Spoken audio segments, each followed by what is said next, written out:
Nós vamos ler, irmãos, do verso 67 até o verso 75. Lucas capítulo 1, verso 67 a 75. Eu vou me deter particularmente nos versos 74 e 75, mas vamos ler toda essa sessão. Zacarias, seu pai, cheio do Espírito Santo, profetizou dizendo: Bendito seja o Senhor Deus de Israel, porque visitou e redimiu o seu povo, e nos suscitou plena e poderosa salvação na casa de Davi, seu servo, como prometera desde a antiguidade por boca dos seus santos profetas, para nos libertar dos nossos inimigos e das mãos de todos os que nos odeiam, para usar de misericórdia para com os nossos pais e lembrar-se da sua santa aliança e do juramento que fez Abraão, nosso pai, de conceder-nos que, livres das mãos de inimigos, o adorássemos sem temor, em santidade e justiça perante Ele todos os nossos dias. Amém. Vamos orar ao Senhor mais uma vez, irmãos. Senhor, nós te bendizemos e te adoramos nessa noite pela gloriosa bênção de podermos adorar o teu nome, bendizer ao Senhor, que é santo e digno de adoração. O Deus que tem nos abençoado e cuja bênção repousa exclusivamente na obra de Cristo, que morreu e ressuscitou ao terceiro dia, está sentado à destra do Pai, de onde virá para julgar vivos e mortos. A Ele seja a glória e o louvor. Fala conosco, Senhor, nessa noite, em nome de Jesus. Amém. As Escrituras, irmãos, desde o Antigo Testamento, as Escrituras têm uma marca inequívoca. Depois da entrada do pecado, porque antes da entrada do pecado, Deus fez o homem para que, com toda a inclinação, pudesse adorar a Deus verdadeiramente. Mas desde a entrada do pecado, esse homem, ele é escravizado, ele está escravizado pelo próprio pecado. E essa teologia da escravidão, ela é a teologia que impede o homem de adorar a Deus novamente, de render louvores ao Senhor. Então, dos grandes efeitos, das grandes bênçãos que Deus trouxe sobre a igreja, quando Ele em Cristo nos liberta, é nos fazer literalmente adoradores, isto é, aqueles que cultuam ao Senhor como ninguém o faz, somente a igreja do Senhor faz. E na natureza da própria obra da redenção, você vai encontrar isso muito claro. Por exemplo, por que Deus, quando envia Moisés para declarar isso a Faraó, que deixe o povo sair, uma das conexões diretas que ele faz é: deixa o meu povo ir para que no deserto me sirva, isto é, me adore. Que conexão há entre libertação e adoração? Por que eles não poderiam adorar Deus no Egito? Entenda, há uma relação distinta, por exemplo, na Babilônia. Eles vão adorar Deus na Babilônia, mas no Egito eles não poderiam adorar a Deus. E para que eles adorassem a Deus conforme Deus requeria ou requereu, eles deveriam ser libertos da escravidão.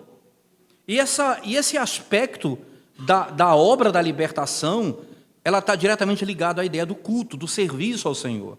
E é isso que nós podemos notar nesses textos, mas eu queria que você prestasse atenção que o serviço a Deus, ele está associado diretamente à doutrina da libertação do pecado e dos nossos inimigos. Isso é parte fundamental. Então, por exemplo, se você abrir o texto abrir a Escritura mais uma vez no Evangelho no texto de Lucas, Lucas nós acabamos de ler, no texto de Efésios, no capítulo 2, preste atenção, irmãos, depois nós vamos para a primeira carta de Paulo aos Coríntios. Eu queria que você prestasse bastante atenção nisso. Efésios, capítulo 2. Perceba que depois do conceito da libertação, que é descrito depois da descrição da escravidão, nos versículos 1 a 3 de Efésios, do capítulo 2, Paulo diz: olha, Nós estávamos mortos nos nossos delitos e pecados. O que significa isso? Nós estávamos aprisionados. E a morte é descrita por três características da prisão. Nós estávamos presos pelo mundo, isto é, nós seguíamos o curso do mundo. Depois, nós estávamos presos por principados e potestades, por Satanás. E depois, por nossa própria natureza caída, que fazíamos a vontade da carne e dos pensamentos. E aí ele diz na sequência, e éramos por natureza filhos da ira. Entenda que somente depois, no versículo 10, depois de que em Cristo ele nos liberta, ele diz: mas Deus, sendo rico em misericórdia, por causa do grande amor com que nos amou, nos deu vida juntamente com Cristo. Pela graça sois salvos, e juntamente com ele nos ressuscitou e nos fez assentar nas regiões celestiais em Cristo. Aí ele vai e diz no verso 10, pois somos feitura dele, criados em Cristo Jesus para as boas obras. Você percebe que aquilo que nós começamos a fazer é fruto daquilo que nós recebemos, isto é, nós estávamos escravizados e nós não poderíamos fazer nada que fosse bom e glorificasse a Deus no estado que nós nos encontrávamos, que nós estávamos. Então era necessário a libertação dos nossos pecados. Deixa o meu povo ir para que no deserto me sirva. Outro texto que você vai perceber na carta de Paulo aos Romanos, depois a gente vai para Coríntios, mas é importante a sequência, irmãos, na carta de Paulo aos Romanos, no capítulo 7, por favor, no versículo, você vai notar que no versículo de 1 até o 6, Paulo vai descrever aí sobre a necessidade de nós sermos libertos da lei. Veja o que ele diz, a partir do verso 1 do capítulo 7 de Romanos. Porventura ignorais, irmãos, pois falo aos que conhecem a lei, que a lei tem domínio sobre o homem toda a sua vida. Ora, a mulher casada está ligada pela lei ao marido, enquanto ele vive, mas se o mesmo morrer, desobrigada ficará da lei conjugal. De sorte que será considerada adúltera, se vivendo ainda o marido, unir-se com outro homem. Porém, se morrer o marido, estará livre da lei, e não será adúltera se contrair novas núpcias. E aí, irmãos, assim, meus irmãos, também vós morrestes relativamente à lei, por meio do corpo de Cristo, para permanecerdes, para pertencerdes a outro, a saber, aquele que ressuscitou dentre os mortos, a fim de que frutifiquemos para Deus. Veja o propósito, aí diz o texto, porque quando vivíamos segundo a carne, as paixões pecaminosas, postas em realce pela lei, operavam em nossos membros, a fim de frutificarem para a morte. Agora, porém, libertados da lei, estamos mortos para aquilo que estávamos sujeitos, de modo que servimos em novidade de espírito. Percebe a outra associação? Escravidão e a impossibilidade de servir, a libertação, e agora nós passamos a servir a Deus. Esse é um ponto essencial na teologia paulina, em que Lucas, que é discípulo de Paulo, vai muito bem estabelecer no texto que lemos no capítulo 1. Ora, libertos dos nossos inimigos, nós vamos servir a Deus com santo temor, em justiça e santidade, todos os dias. Só para que isso fique claro e não pense apenas que é algo pontual na teologia de Paulo ou do Novo Testamento. Se você for comigo para a primeira carta aos Coríntios, por favor, capítulo 15. Primeira carta de Paulo aos Coríntios, capítulo 15, que é o capítulo que trata sobre a doutrina da ressurreição. Nós ressuscitaremos porque Cristo ressuscitou. E veja o que ele descreve na nossa libertação, irmãos. No versículo 54 em diante, ele diz: e quando este corpo corruptível se revestir de incorruptibilidade, e o que é mortal se revestir de imortalidade, então se cumprirá a palavra que está escrita: tragada foi a morte pela vitória. Onde está, ó morte, a tua vitória? Onde está, ó morte, o teu aguilhão? E aí ele passa a discorrer as correntes da escravidão. O aguilhão da morte é o pecado. E a força do pecado é a lei. Eu tenho uma corrente e eu tenho aqui as argolas dessa corrente que me prende. Então ele diz, olha, o aguilhão da morte é o pecado. E a força do pecado é a lei. Graças a Deus que nos dá a vitória por intermédio de nosso Senhor Jesus Cristo. Aí veja o verso 58. Portanto, meus amados irmãos, sede firmes, inabaláveis e sempre abundantes na obra do Senhor, sabendo que no Senhor o vosso trabalho não é vão. Libertos para o serviço, libertos para servir a Deus, para adorar a Deus verdadeiramente. O texto de Lucas, voltando para ele, irmãos, que vamos nos deter um pouco mais, ele vai encapsular essa verdade que desde Êxodo até o Novo Testamento, ela está completamente conectada. A razão pela qual o Senhor nos liberta, quando Ele vem ao mundo, Ele morre em nosso lugar, Ele ressuscita ao terceiro dia, e Ele está sentado à destra de Deus, e intercede por nós. O que Ele conquista para nós é a libertação, a fim de podermos servi-lo, adorá-lo. Não há como servir a Deus escravizado pelo pecado. Não há como servir a Deus debaixo das correntes da lei, do pecado, da morte e do diabo. Lucas então diz assim, nos versos 74 e 75, que é o texto que nós vamos elaborar hoje, irmãos, de conceder-nos que, livres das mãos de inimigos, o adorássemos sem temor. Veja, libertos das mãos dos inimigos, o adorássemos. Porque nós vamos adorar, mas o modo como Deus requer e do modo como Ele quer ser adorado, somente aqueles que foram libertos por Ele farão. Não cabe aqui meio termo, não cabe aqui hipocrisia, não cabe aqui, irmãos, nenhum tipo de engano. O Senhor não vai receber a adoração daqueles que não estão libertos pelo próprio poder do Evangelho. Agora vem a pergunta, libertos do quê? Nós vamos discutir isso agora, segundo o texto. Veja comigo no verso 75. O 74 ele diz, livres das mãos de inimigos, o adorássemos. Como? Aí a adoração tem 3 características. Sem temor. Segundo, em santidade. Terceiro, e justiça. Quanto tempo, irmãos? Por quanto tempo? Todos os nossos dias. Todos os nossos dias. Aqui está estabelecido o princípio. Por que eu fiz questão de começar lendo esse texto e depois lendo os textos que tratam do tema geral, mas não apenas tratam do tema geral, eles lidam com a doutrina da libertação e o serviço como consequência. E isso é tão importante porque lá nós vamos ver, por exemplo, o apóstolo Paulo estabelecendo um padrão.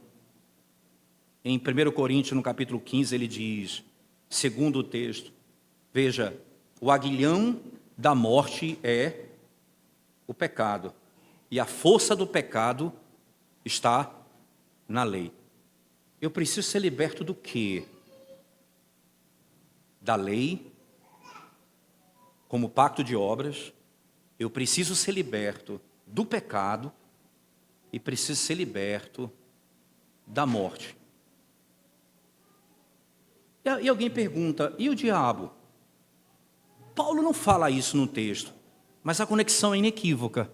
Se você for, por exemplo, para Hebreus, no capítulo 2, verso 14, o autor da carta aos Hebreus vai dizer que Jesus Cristo, ele se fez homem, carne e sangue como nós.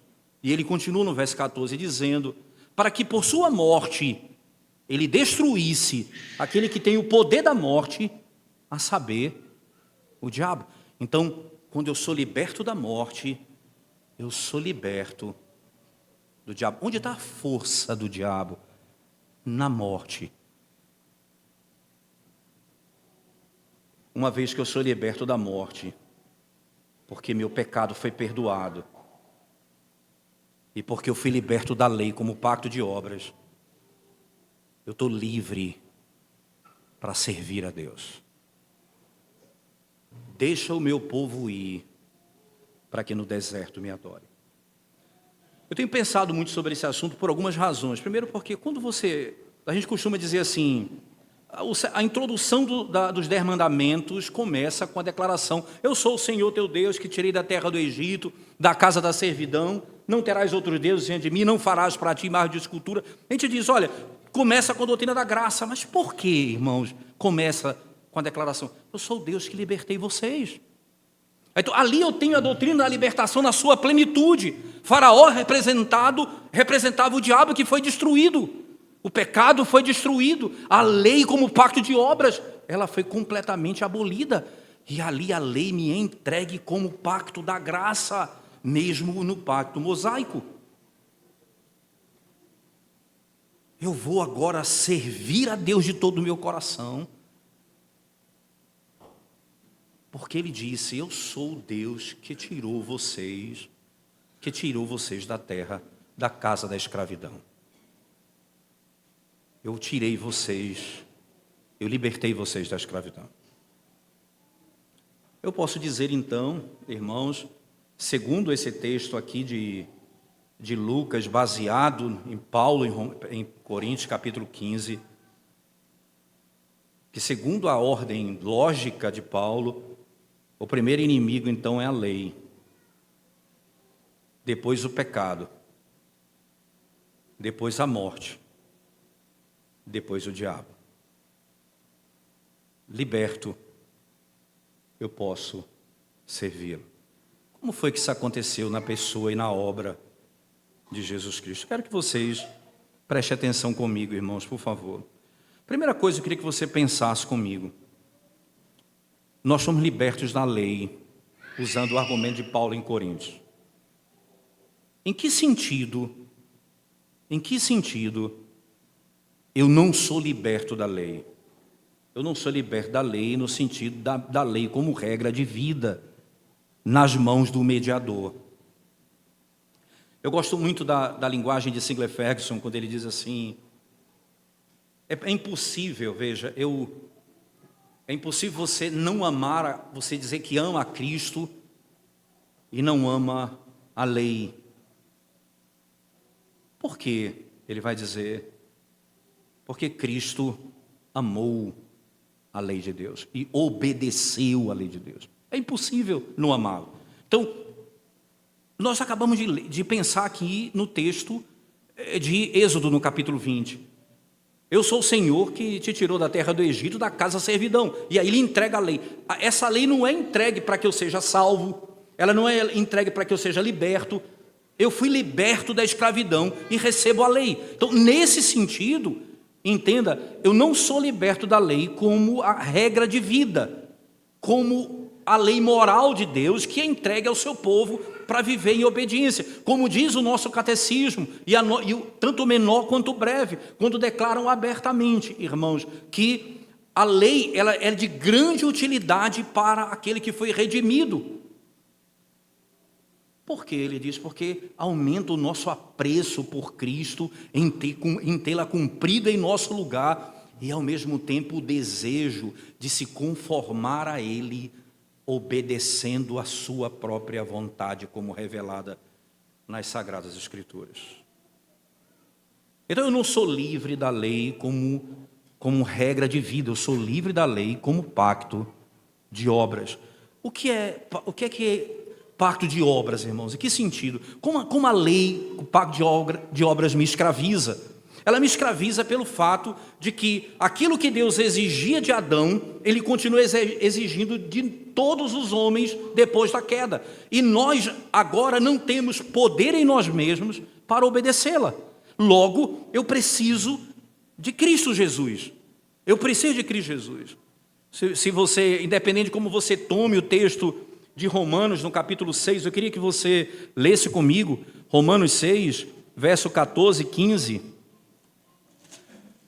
O apóstolo Paulo diz assim, irmãos, porque o pecado não terá domínio, o verso 14 é suficiente, porque o pecado não terá domínio sobre vós, pois não estáis debaixo da lei, e sim da graça. Então, eu fui liberto da maldição da lei. Romanos capítulo 8, versículo 1. Agora, pois, já nenhuma condenação há para os que estão em Cristo Jesus. Essa é a declaração bíblica. Nós somos libertos da maldição da lei.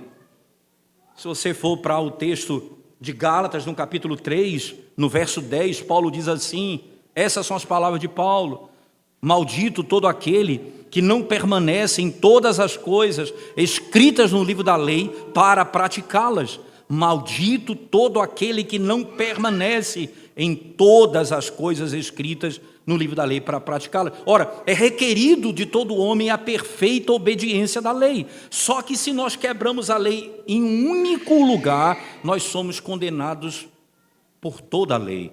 Nós estamos debaixo de maldição. Maldito todo aquele que não permanece. Aí o que Paulo vai dizer na sequência? Jesus Cristo se fez maldição em nosso lugar quando ele morreu a morte de cruz, porque está escrito: maldito todo aquele que for pendurado no madeiro. Então, ao morrer, ele leva sobre si a maldição da lei que era sobre mim. Então, eu sou liberto da maldição da lei. Isso significa dizer que a lei, ela não me condena mais, nem me salva. Porque o que me salva é Cristo. E o que me redime é a obediência de Cristo e o sacrifício de Cristo. Perfeitamente. Então, a lei não me redime mais. Não tem poder para isso. Na realidade, a lei, o problema da lei não está nela, está na carne, na nossa própria carne, na nossa incapacidade de obedecê-la. Então, quando nós aprendemos e ouvimos, eu fui liberto da lei, significa dizer que eu não fui liberto da lei como regra de vida, como lei moral de Deus, mas ela é sim o fato de que eu fui liberto da lei como pacto de obras, no sentido de que a maldição que estava sobre mim, Cristo levou sobre si, e agora eu que estou em Cristo já não tenho mais nenhuma maldição. E como é que isso ocorre? Se Deus exige perfeita obediência, como é que eu posso ser perfeito agora? E aí Romanos 8 nos ensina: porque a lei do Espírito da vida em Cristo Jesus te livrou da lei do pecado e da morte. Porquanto o que fora impossível à lei, no que estava enferma pela carne, não por causa dela, mas por causa do homem, isso fez Deus. Como Deus resolveu o problema da lei? Enviando o seu próprio Filho, em semelhança de carne, pecaminosa, no tocante ao pecado, e com efeito condenou Deus na carne o pecado. E aí o que é que acontece? A fim de que o preceito da lei, o que é isso? Algumas versões dizem assim: a fim de que o preceito da lei se cumprisse em nós.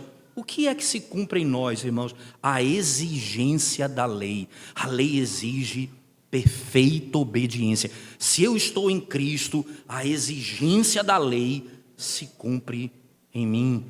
Eu sou livre da maldição da lei. Livre dos inimigos, o adorássemos sem temor. Primeiro deles, irmãos, a lei como pacto de obras. A lei como pacto de obras. O Senhor me livra dela. É por isso que sem Cristo é impossível você ser liberto da lei como pacto de obras. Não há como fazer isso em hipótese alguma. Nós nos tornamos mortos para a lei pelo corpo de Cristo, irmãos, para podermos casar com outro, como diz Paulo no texto de Romanos, no capítulo 7. Como eu posso me casar com Cristo se eu estou casado com a lei? Eu preciso morrer para ela, para que eu possa me casar com outro. se eu continuo casado com a lei, se eu sou salvo por minha própria obediência, eu não sei o que é libertação. Eu continuo escravizado no pecado. O primeiro inimigo foi vencido. Então pense nessa corrente e pense nas argolas dessa corrente. A primeira foi rompida. O que acontece com a segunda, irmãos? O que tem na segunda? O pecado. Eu sou liberto da lei como pacto de obras, então eu sou liberto do pecado. Como é que eu sou livre do pecado de alguma maneira, irmãos? Como eu posso ser liberto do pecado de forma tão clara nas Escrituras Sagradas? Primeiro eu preciso lhe dizer o que não significa ser livre do pecado. Não significa dizer que o pecado de alguma maneira não habite em você ainda. Isso é óbvio, nós sabemos muito bem que o pecado ainda habita em nós. E que mesmo liberto do pecado, ainda lutamos contra o pecado na nossa natureza. E ainda nós somos humilhados quando de maneira nós somos descuidados com a vida de oração, descuidados com a vida de piedade, descuidados com a devoção em casa, familiar. Facilmente o nosso coração é tomado pelas coisas desse mundo. E nós pecamos contra o Senhor, né? Mas o que é que eu sou liberto? Eu sou liberto da ira eterna, da culpa da ira eterna. Eu vou explicar isso para vocês. Você imagina que Jesus Cristo, quando nos ensina a orar, lá em Mateus, no capítulo 5, você vai lembrar muito bem, no capítulo, quando o Senhor nos ensina, instrui no capítulo 6, como é que nós devemos orar ao Senhor, ele começa dizendo, Pai Nosso. Quando eu chamo Deus de Pai, entenda, está estabelecido aqui a doutrina da adoção. Eu sou filho de Deus. João vai dizer que todos aqueles que receberam a Jesus Cristo, foi-lhes dado o poder de serem feitos filhos de Deus. O mesmo João, na primeira carta, no capítulo 3, verso 1, vai dizer, vede que grande amor Deus nos amou, a ponto de sermos feitos e chamados filhos de Deus. Então, é claro que nós somos, e esse é um ponto importante, se eu sou filho de Deus, significa dizer que houve reconciliação, significa dizer que meu pecado foi perdoado, a ira eterna foi arrancada. E mesmo assim, o Senhor nos ensina a orar na quinta petição. Perdoa as nossas dívidas, assim como perdoamos aos nossos devedores. Ora, que perdão é esse que eu peço na quinta petição? Não pode ser o perdão da ira eterna. Não é o perdão de um réu diante de um juiz. É o perdão de um filho diante do seu pai. Essa é a linguagem bíblica. Então, aqui eu tenho aquele que chama Deus de Pai, voltando a ele e dizendo, perdoa minhas dívidas. A realidade que eu tenho aqui já não é mais, em hipótese alguma, o conceito da ira eterna de Deus, irmãos. Olha, um detalhe interessante, não é? Não há mais condenação para aqueles que estão em Cristo Jesus. O pacto nos assegura, e assegura aos crentes, irmãos, de que Deus, Ele vai nos sustentar até o fim, e nós seremos libertos por Ele, certamente. Nós nunca estaremos escravizados novamente. Se o Senhor em Cristo Jesus perdoou os nossos pecados, nós não estamos mais debaixo da ira eterna de Deus. Nós ouvimos as palavras do autor da carta aos Hebreus. Vocês não devem desmaiar quando forem reprovados por Deus, porque Deus, Ele disciplina os filhos a quem Ele ama. Nós somos tratados, os nossos pecados são tratados exatamente dessa maneira. Você vai ouvir a descrição, que é impressionante. Por exemplo, Miqueias, no capítulo 7, verso 18 a 20, o profeta Miqueias usa essa linguagem, ele fala assim, quem há como o Senhor? Ele começa falando do Deus que perdoa o pecado, mas ele começa com uma adoração, porque é motivo de louvor, de fato. Liberto do pecado, você não tem como não louvar a Deus. Aí ele diz, digno de louvor é o Senhor. Quem é igual ao nosso Deus? que perdoa os nossos pecados. Aí ele diz assim, porque ele diz que ele lançou todos os nossos pecados nas profundezas do mar. Ora, que imagem é essa? E por que Êxodo 20 começa com a libertação? Quem foi lançado no fundo do mar e destruído? Faraó e seu exército. Os inimigos de Deus são destruídos dessa maneira. E como é que ele descreve que o pecado foi perdoado? Ele lançará nas profundezas do mar os nossos pecados. Ele nos perdoa definitivamente. Isso é tão impressionante, irmãos, que o profeta Isaías diz assim: as muitas águas não nos podem afogar. Nós não somos destruídos como Faraó e o seu exército foi, porque os nossos pecados foram perdoados. O que eu tenho diante dos nossos olhos, e aqui é a razão pela qual nós podemos olhar para essa segunda corrente que se descreve aqui, irmãos. Esse vínculo era tão forte, e o Senhor rompeu ele. A exigência da lei como pacto de obras, Jesus cumpriu ele. O pecado, o Senhor morreu pelos nossos pecados, levando sobre si a maldição que era nossa. Qual a terceira argola dessa corrente? A morte. Livres da morte. Nós não somos libertos, irmãos, da morte como a sombra dela, como no que diz respeito ao aspecto nominal da morte. Todos nós morreremos, mas nós somos libertos da morte eterna. O Senhor nos libertou da morte eterna. Pastor Kenneth Uiske, um irmão querido nosso, quando esteve doente, e hoje, graças a Deus, tem estado bem, e a morte esteve bem muito perto com a sua enfermidade. Ele teve um câncer que se tornou metastático, e ele escreveu um texto, e nesse texto ele disse: eu beijo a onda que me lança sobre a rocha. A expressão é, em outras palavras, o pior que a morte pode fazer com aquele que foi liberto pelo Senhor é lançá-lo aos pés de Cristo. O que a morte pode fazer com o que foi salvo é lançá-lo aos pés de Cristo. Ela não tem poder mais de nos destruir. Não há mais força nela. Não existe mais força nela. Fomos libertos da morte como aquilo que é a maldição que estava sobre nós, irmãos. Entenda que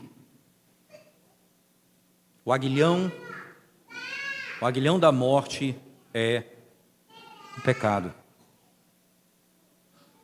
Isso faz com que o pecado, entrando no mundo, me leve à morte. Veja, Paulo escreve aos Romanos no capítulo 5, por um só homem entrou o pecado, pelo pecado a morte. É a mesma conexão.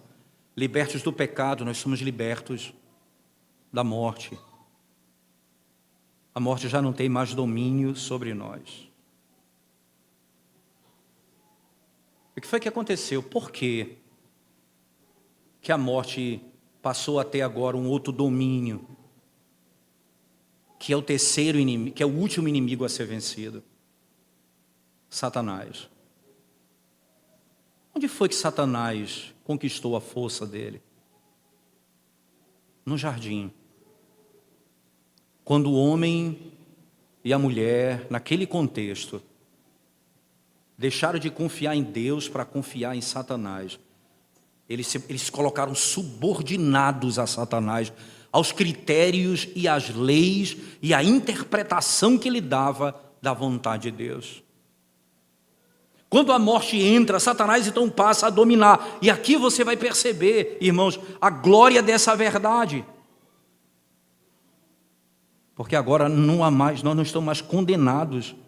A morte já não tem mais domínio de fato sobre nós. Então Satanás já não tem mais domínio sobre nós. Eu não estou livre de Satanás, de sermos tentados por ele. Não, a Bíblia não diz isso. Mas eu estou livre do poder e do domínio de Satanás sobre minha vida. Não há mais domínio sobre nós, porque o Evangelho nos libertou dessa realidade. Nós somos libertos literalmente pelo próprio Senhor. E aqui, nesse contexto, Satanás, uma vez que eu me rendi a Ele, uma vez que eu estou em Cristo, que eu confio em Cristo, e a obediência de Cristo é totalmente a Deus, Satanás não tem mais poder sobre mim. O poder dele era porque eu era filho de Adão, e como filho de Adão, eu estava subordinado à desobediência. Eu era filho da desobediência. Agora eu sou filho de Deus em Cristo, e como Cristo é chamado em Romanos 5:12 em diante, o obediente, aquele que cumpriu toda a lei. Então ele já não tem poder mais sobre nós. Graças a Deus por Jesus Cristo, que cumpriu a lei como pacto de obras, que venceu o pecado com seu sacrifício perfeito, que venceu a morte, ressuscitando ao terceiro dia, e que venceu Satanás, como diz Hebreus 2,14, na sua morte, ele destruiu aquele que tem o poder da morte, a saber, o diabo.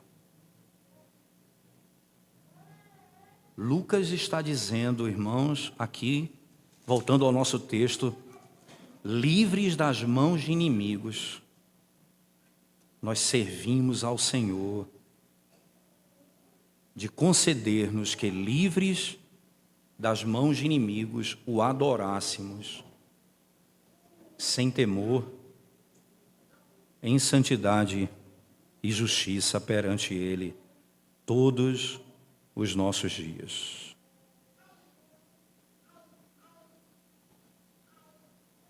Como era que nós servíamos a Deus escravizados? Isso era impossível, irmãos. Nós não servíamos como filhos, mas como escravos. Nós tínhamos medo. Medo do o medo infernal, pavor. Hoje nós temos o santo temor.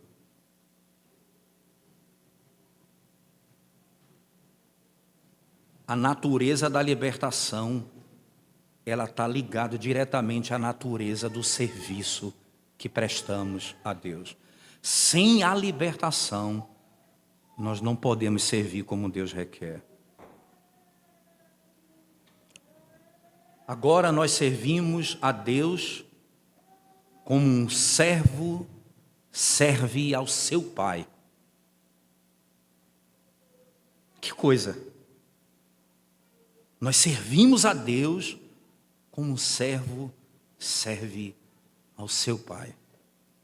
Malaquias, no capítulo 3, irmãos, por favor, abra sua Bíblia comigo. Capítulo 3 de Malaquias, o último livro do Antigo Testamento, não é? Malaquias 3, veja comigo, por favor. Verso 17 e 18, ele diz assim: eles serão para mim particular tesouro naquele dia, de que prepararei, diz o Senhor dos Exércitos. Poupá-los-ei como um homem poupa a seu filho que o serve. Eu vou mostrar a diferença entre os que me temem e os que não me temem. Os que não me temem, diz o Senhor, dizem, de que adianta servir a Deus, de que adianta andar cumprindo a sua vontade, se os ímpios prosperam, se os maus estão avançando. Aí ele diz, os que temiam ao Senhor falavam uns aos outros, e o Senhor ouvia e atentava, e havia um memorial com o nome deles diante da presença do Senhor. E eles são para o Senhor um tesouro particular. E ele diz: naquele último dia, eu vou poupar vocês. Eu vou poupar vocês, como um homem poupa a seu filho que o serve. Agora nós servimos a Deus como um filho serve ao seu pai. Veja como é tão sério o resgate desses conceitos, irmãos.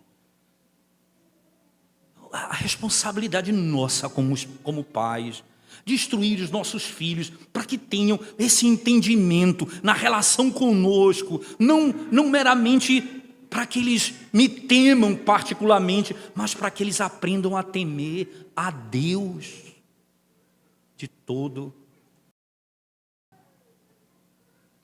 Para que eles tenham essa concepção muito clara. E como é que eles vão servir ao Senhor? Com santo temor. Mas ele diz mais, em santidade.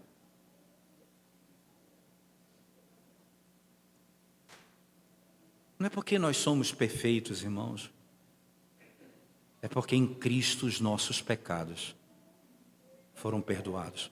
Eu gosto muito da maneira como os nossos pais do passado, eles descreviam a justificação dos crentes do Antigo Testamento.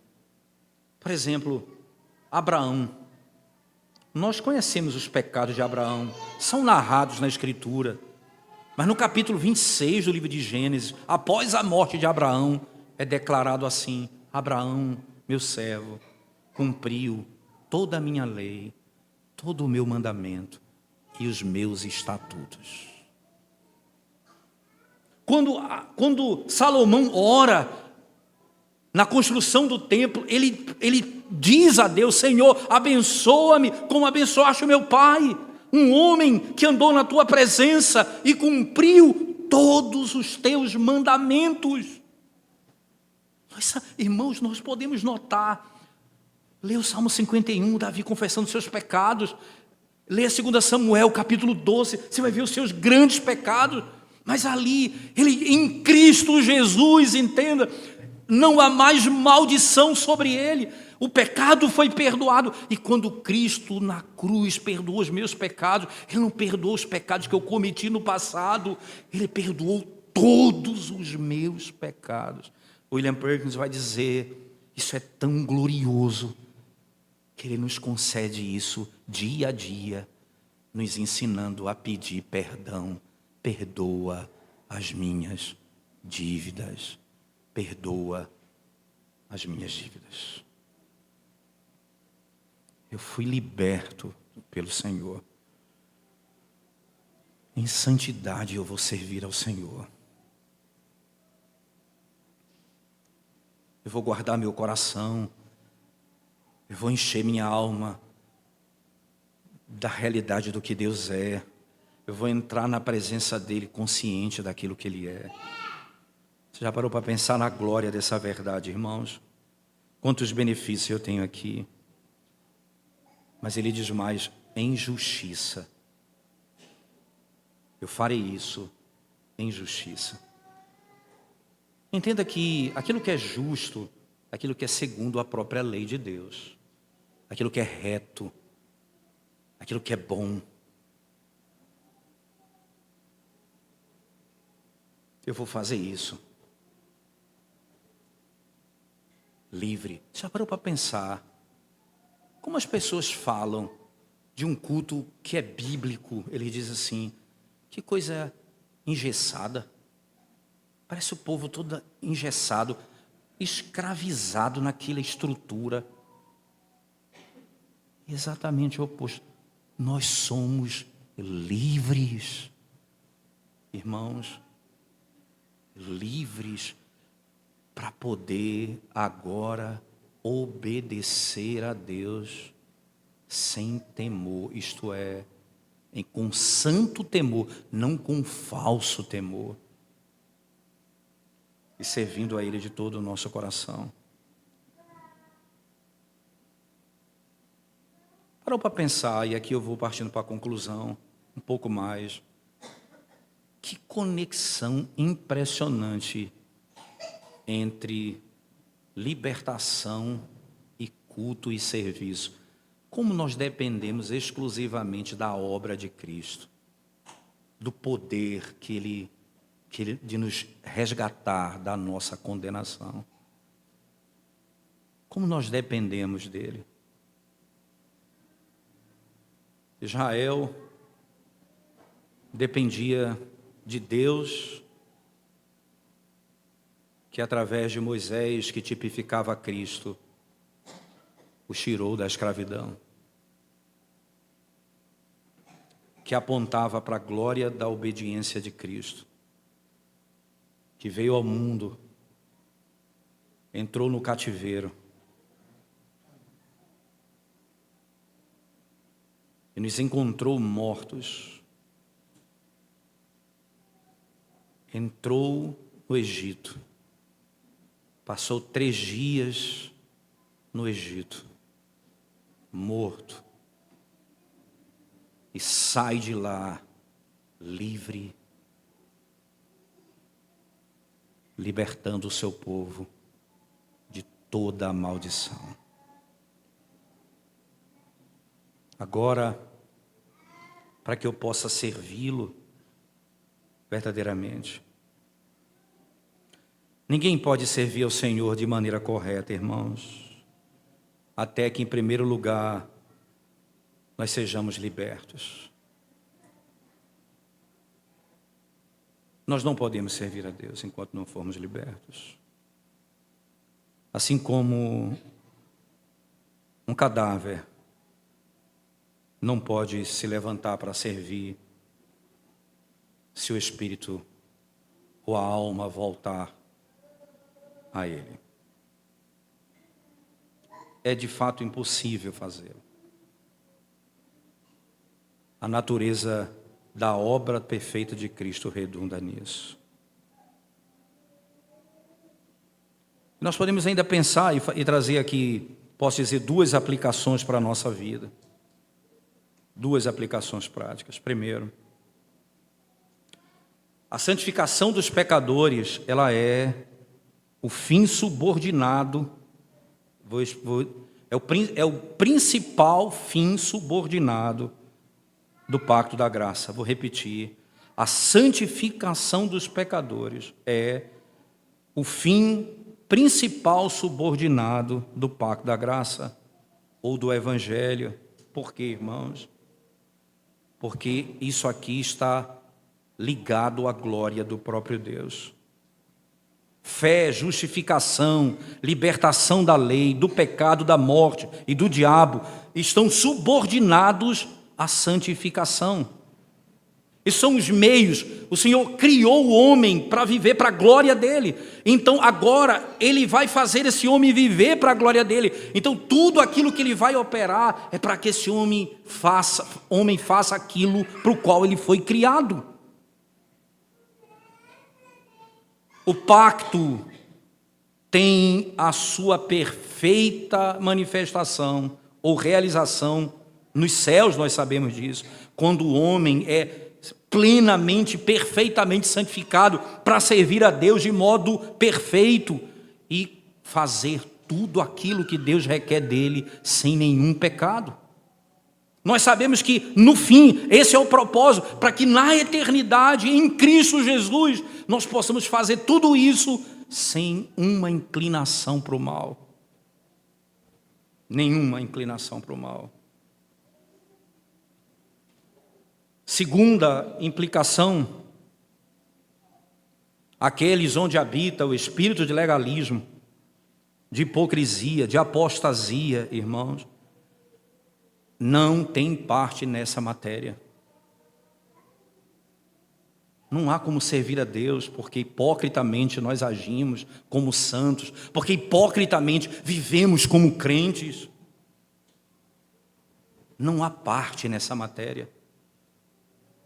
O Senhor veio para nos libertar, para servirmos a Ele com santo temor, santidade e justiça. Eu faço ainda mais uma. Disseram duas, eu faço a última aplicação. Você de fato é povo de Deus, você foi liberto pelo poder de Deus em Cristo. Você tem parte nessa libertação.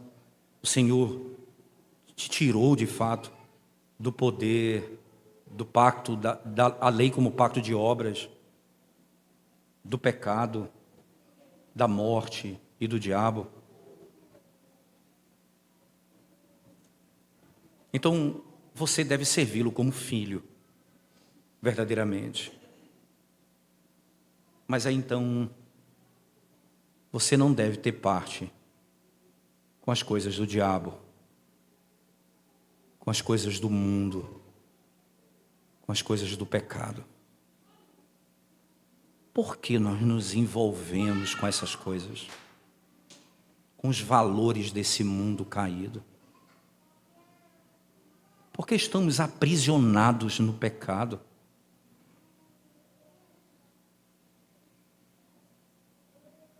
Você não tem parte nisso. Então abandone isso.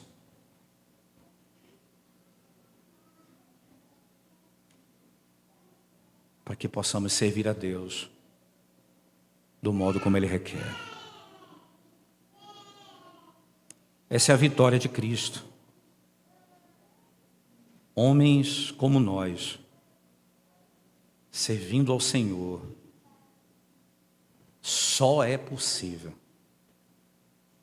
porque Cristo venceu. Fora dessa realidade, seria impossível a cada um de nós. Livres dos inimigos, pudessem servir ao Senhor com santo temor, em santidade e justiça, todos os dias da sua vida. Vamos orar ao Senhor nesse momento, irmãos.